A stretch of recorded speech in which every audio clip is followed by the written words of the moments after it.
요셉처럼 세 번째 시간입니다. 사랑하는 성도 여러분, 우리 민족은요, 옛날부터 많은 시련을 겪으며 살아왔습니다. 우리나라는 주변 국가들, 특히 중국, 일본, 몽골 등의 무려 960번 이상의 침략을 받았습니다. 특히 일본에게는요, 700번 이상의 크고 작은 침략을 받았습니다. 이 지구상에 이렇게 많은 침략을 받으면서도 아직도 존재하고 있는 국가는요, 우리나라밖에 없어요. 기적이요, 기적. 한마디로 우리 민족은요, 미래를 꿈꿀 수 없는 민족이었습니다. 살아남기에 급급한 민족이었습니다. 그래서 우리 민족에게는 내일이라는 말이 없었어요. 우리나라 인사말을 한번 보면요, 안녕하셨습니까? 또는 밤새 안녕하셨습니까? 또는 안녕히 주무셨습니까? 지금도 우리가 쓰고 있죠. 이 말이 무슨 말인 줄 압니까? 안 죽고 살아있습니까? 이 말이에요. 아침에 일어났어요. 양치질하고 있죠. 그럼 옆에 지나가는 아주머니가 뭐라고 인사합니까? 안녕하셨습니까? 밤새 안 죽었습니까? 이 말이에요. 왜 이런 인사말이 생겼을까요? 하도 침략을 받으니까, 우리가 침략한 것이 아니라 매일 침략하니까 밤 사이에 누군가가 침략해서 그 사람을 죽일 수가 있으니까. 아침에 보면 어디까지 봤는데 아침에 보니까 없는 거예요. 죽어 있는 거죠. 그래서 얼마나 많은 침략과 시련과 역경을 겪었으면 우리나라 인사말이 안녕하십니까? 밤새 안녕하셨습니까? 안녕히 주무셨습니까? 이 말이 인사말이 됩니까? 그만큼 우리 민족은요, 하루하루 삶을 살아가는 것이 버겁고 힘들었어요. 지금 우리나라, 제가 볼 때는 지금 현재가 우리나라의 최대 전성기인 것 같아요. 잘 삽니다. 너무너무 잘 살아요. 제가 국민학교 다닐 때만 하더라도 참 힘들었거든요. 물론 저보다 연세가 더 많으신 장로님들이라든지 권사님들은 더 힘들었죠. 근데 요즘 보니까요, 와, 우리나라 잘 삽니다. 너무너무 잘 살아요. 예전에는 명절, 추석이나 또는 설이 되면 어디가 붐볐죠? 고속버스 터미널 또는 부산역이나 서울역, 생각만 해도 끔찍할 정도로 사람들로 붐볐잖아요. 요즘에 추석이나 설 때 고속버스 터미널을 한번 나가보십시오. 썰렁합니다. 어디 갔어요? 해외여행 가죠. 인천공항 가보세요. 하다못해 김해공항 가보세요. 사람 많습니다. 명절 때 특히 많아요. 과거에는 꿈도 꾸지 못할 해외여행을요, 요즘에는 옆집, 이웃집 다녀오는 것처럼 갔다 옵니다. 그만큼 잘 살게 되었습니다. 내일이라는 꿈도 없이 그저 살아남기에 몸부림치며 살아왔는데 지금은 많이 달라졌어요. 꿈을 꿀 수 없었죠. 예전에는 꿈도 없이 살았던 민족이 우리 민족이었죠. 그러나 예수 믿으면서 달라지기 시작했어요. 우리 민족이요, 예수를 믿으면서 달라지기 시작했어요.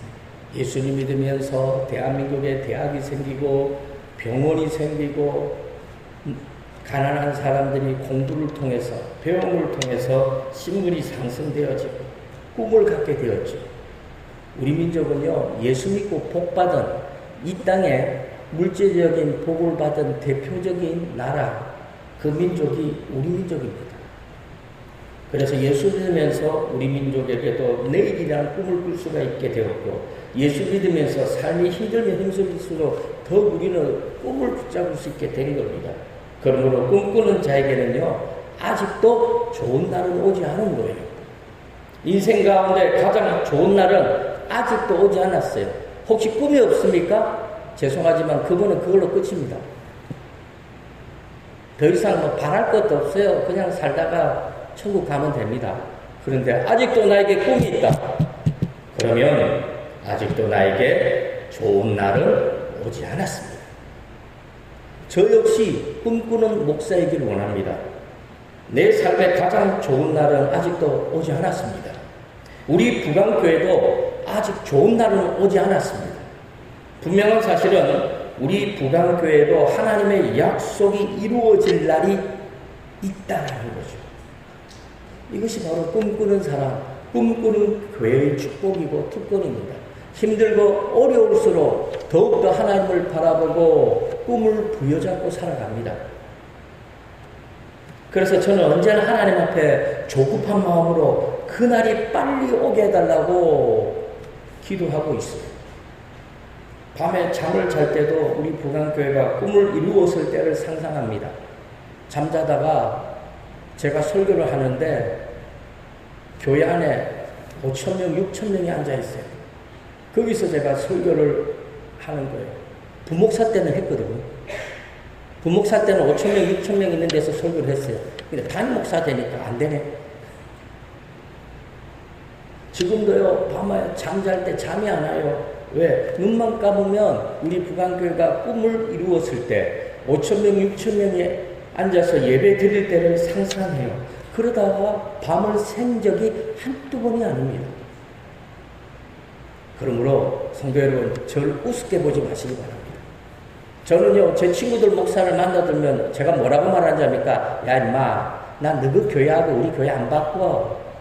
너그 교회는 비전이 없잖아. 우리 교회는 꿈이 있어. 하나님이 우리 교회를 향한 비전과 꿈이 있어. 너건 없지? 말해봐. 없어요. 우리는 있어요. 앞으로 저는요, 장정만 5,000명 이상 모여서 하나님 앞에 예배 드리는 그 부강교회 담임 목사가 될 겁니다. 성도님들도 마찬가지죠. 성도님들도 장정만 5,000명 이상 모이는 부강교회 성도가 될 거예요. 여러분들은 이 동네 살아서 모르지만 저 동네에 살면요, 야, 교회들 간에도 그런 자부심과 텃세 비슷한 것이 있어요. 친구들이 만났어요. 야, 니 이번에 장로됐다며? 어느 교회인데? 무슨 교회? 어디 있는데? 서울이었잖아. 그런 교회 있어? 무슨 얘기인지 알겠죠? 근데, 야, 니 이번에 장로됐다며? 어느 교회야? 무슨 교회? 와, 니 그 교회 장로가? 무슨 얘기 아시겠죠? 저는 우리 부강교회가 성도들이 자랑으로 여기고 자부심으로 여기는 그런 교회가 되길 원합니다. 저는 우리 부강교회 장로고, 저는 우리 부강교회 안수집사고, 저는 우리 부강교회 권사입니다 하고 당당하게 말할 수 있는, 자랑할 수 있는 교회가 되길 원합니다. 장정만 5,000명 모이면 그렇게 됩니다. 하다못해 은행장이요, 우리 교회 주일마다 와가지고 굽실굽실 거릴 때가 옵니다. 그러므로 우리 부강교회가 하나님의 축복을 받는 것처럼 저와 성도님들도 그 하나님의 축복의 대열에 동참할 수 있기를 바랍니다. 가장 불쌍한 사람이 뭔지 압니까? 교회는 부흥하고 교회는 성장하는데 자기는 계속해서 뒤쳐져 나가죠. 교회 부흥과 발맞춰서 같이 걸어가지 못하는 성도들이 오늘 이 시대에 얼마나 많은 줄 압니까? 그러기 위해서는요, 우리는 끝까지 꿈을 꿀 수 있어야 합니다. 힘들면 힘들수록 더욱더 이를 악물고 깡다고 고집을 부려야 돼요. 하나님을 바라보고 꿈을 붙잡을 수 있어야 돼요. 그런데 문제가 있죠. 꿈은 공짜가 아닙니다. 시간이 지나면 자연스럽게 이루어지느냐? 아닙니다. 공짜로 이루어지는 꿈은 없습니다. 만약에 꿈이 공짜로 이루어지면 저는 그 꿈 안 꿀랍니다. 왜? 가치 없잖아요. 우리가 예수 믿으면 구원을 받아요. 공짜입니다. 왜 공짜를 주셨을까요? 불가능하니까. 우리 힘으로 안 되니까. 내 힘으로 천국 갈 수 있다면 얼마나 좋겠습니까? 불가능하잖아요. 그래서 예수님이 공짜로 주셨어요. 그러나 이 땅에서 예수 믿고 부자로 살고, 예수 믿고 건강하게 살고, 예수 믿고 많은 사람들에게 존경받는 삶을 살고, 예수 믿고 명문감을 이루어가는 삶은 우리가 할 수 있잖아요. 꿈을 이루기 위해서는요, 반드시 희생의 대가를 치루어야 합니다. 눈물 흘리고 씨를 뿌려야 합니다. 수고하고 땀을 흘려야 합니다. 그러므로 꿈꾸는 자는 반드시 희생의 대가를 지불합니다. 꿈꾸는 교회도 반드시 희생의 대가를 치릅니다. 저와 성도님들에게 꿈이 있습니까? 우리 자녀들에게 꿈이 있습니까? 그 꿈을 이루기 위해서는 시련의 깊은 골짜기를 통과해야 합니다. 그러므로 꿈이 크면 클수록 우리 앞에 놓여져 있는 골짜기는 깊다는 사실을 아셔야 합니다. 깊은 상처의 골짜기, 깊은 절망의 골짜기, 깊은 눈물의 골짜기를 통과해야 돼요. 그러면 어떻게 되죠? 우리의 꿈이 이루어지는 겁니다. 그런데 사탄 마귀는요, 방해를 합니다. 우리가 꿈을 이루지 못하도록 방해합니다. 깊은 상처의 골짜기와 깊은 절망의 골짜기와 깊은 눈물의 골짜기, 수많은 골짜기를 우리 앞에 놓이게 만들어서 그 앞에 우리가 꼬꾸라지게 만들고 넘어지게 만들고 좌절하게 만들고 포기하게 만듭니다. 그래서 요셉도 꿈을 이루는 과정이 순탄하지 않았습니다. 피눈물 나는 눈물의 골짜기를 지나왔습니다. 오늘 본문 말씀은요, 야곱이 가족들과 함께 헤브론에 정착하고 살고 있을 때입니다. 야곱의 양떼들이 굉장히 많았죠. 그리고 야곱의 아들들이 많았어요. 그래서 그 아들들이 양을 치는데 양떼가 너무 많으니까 그 부근에서 먹일 목초지가 없고 물이 없으니까 어떻게 됩니까? 멀리까지 가서 양을 칩니다.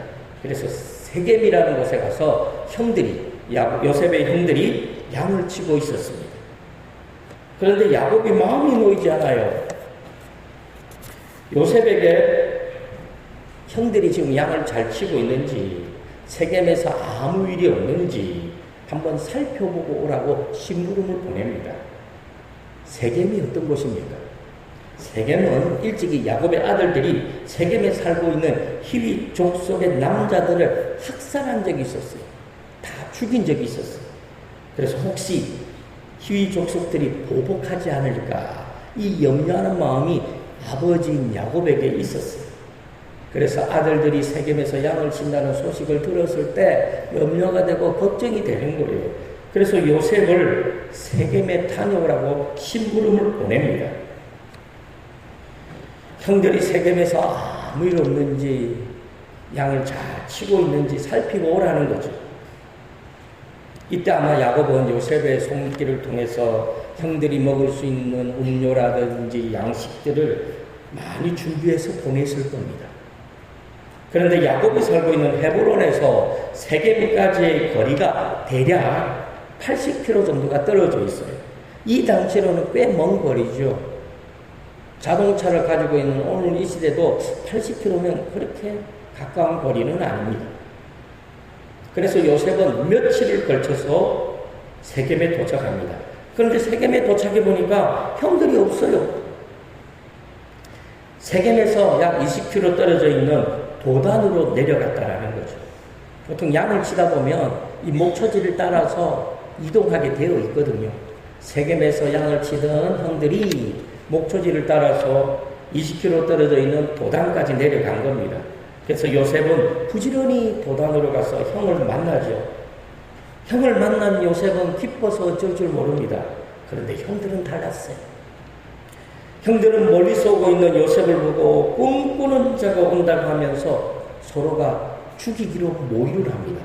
창세기 37장 18절과 19절 다 같이 읽습니다. 요셉이 가까이 오기 전에 그들이 요셉을 멀리서 보고 죽이기를 꾀하여 서로 이르되 꿈꾸는 자가 오는도다. 형들은 요셉을 경멸하고 있습니다. 죽여서 구덩이에 던져버리면 어떻게 꿈을 이룰 수 있겠는가 하면서 조롱하지. 요셉을 구덩이에 던져버리자고 합니다. 그리고 아버지가 혹시 요셉을 찾게 되면 악한 짐승이 요셉을 잡아먹었다, 이렇게 말을 하자고 합니다. 창세기 37장 20절 다 같이 읽습니다. 자, 그를 죽여 한 구덩이에 던지고 우리가 말하기를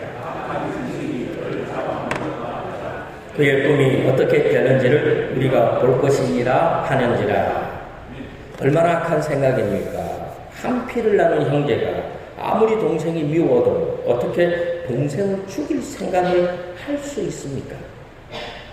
그런데 형들이 요셉을 죽이려고 하는 것은 요셉을 죽이는 것으로 끝나지 않는 거죠. 하나님이 요셉에게 꿈을 주셨다는 말은 무슨 말일까요? 하나님은 요셉을 통해서 해야 할 일이 있다는 거예요. 요셉에게는 사명이 있다는 거죠. 우리의 꿈은 우리가 이 땅에서 잘 먹고 잘 살라고 하나님이 우리에게 주신 꿈이 아닙니다. 그 꿈은 하나님의 일을 성취하기 위한 도구거든요. 요셉이 나중에 꿈을 이루어서 애굽의 총리 대신이 됩니다. 잘 먹고 잘 살고 출세하고 성공하기 위해서 애굽의 총리 대신이 되었습니까? 아닙니다. 요셉은 하나님 앞에 쓰임받기 위해서 애굽의 총리 대신이 되어야 했어요. 요셉의 꿈은요, 요셉 개인의 꿈이었는지도 모르지만 또한 하나님이 주신 꿈입니다. 그래서 형들이 요셉을 죽이려고 했다는 것. 이 사실은 형들이 하나님의 꿈을 어떻게 해요? 무너뜨리려고 한 것과 똑같아요. 하나님의 일을 방해하고 있는 것과 똑같습니다. 요셉의 꿈은 요셉의 꿈인 동시에 하나님의 꿈이기 때문입니다. 형들은 자신도 모르게 요셉을 미워하는 그 마음 때문에 자신도 모르게 하나님의 일을 방해하는 사탄 마귀의 조종을 받고 있는 거예요. 그런데 오늘날 많은 사람들이요, 자기는 의를 말하고 자기는 선을 말하는데 그 뒤에는 사탄 마귀가 웃으면서 앉아있죠. 무슨 말입니까? 자기도 모르게 사탄 마귀에게 조종을 받고 있다라는 거죠. 그런데 그 사실을 모릅니다. 그래서 형들은 요셉이 오자마자 채색옷을 벗겨버리고 요셉을 구덩이에 던져버립니다. 이 당시 구덩이는요, 비가 오면 물을 받아 저장해 놓습니다. 그러면 그 물을 누가 먹습니까? 양들이 먹죠. 가축들이 먹는 거예요. 그런데 마침 구덩이에 물이 없었어요. 만약에 거기 물이 있었으면 어떻게 되었을까요? 요셉은 당연히 그 구덩이에 빠져 죽었을 거예요. 그리고 물이 없다고 해도 혼자 힘으로는 그 구덩이에서 빠져나올 수가 없어요. 광야 한가운데 구덩이 속에 빠져있는 요셉. 지나가는 사람이 거의 없죠. 하루가 지나고 이틀이 지나고 3일이 지나면 결국 요셉은 구덩이에 빠져 죽을 수밖에 없어요. 누군가가 꺼내주지 않으면 죽어요. 그래서 요셉은 형들에게 살려달라고, 형 살려달라고, 잘못했어 형 살려달라고 울면서 애걸복걸 합니다. 그런데 형들은요, 모른 체 합니다. 요셉이 살려달라고 비명을 지르고 있지만 그 누구도 거들떠보지 않지요. 그때 마침 미디안 상인이 지나가는 거예요. 유다가 그 미디안 상인이 지나가는 것을 보고 요셉을 미디안 상인에게 노예로 팔아버리자고 말을 하고 그 건의가 받아들여져 가지고 은 20냥에 요셉이 팔려갑니다.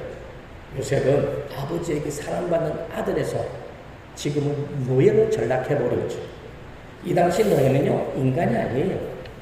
인간의 꺼죽만 뒤집어 쓰고 있는 짐승이었어요.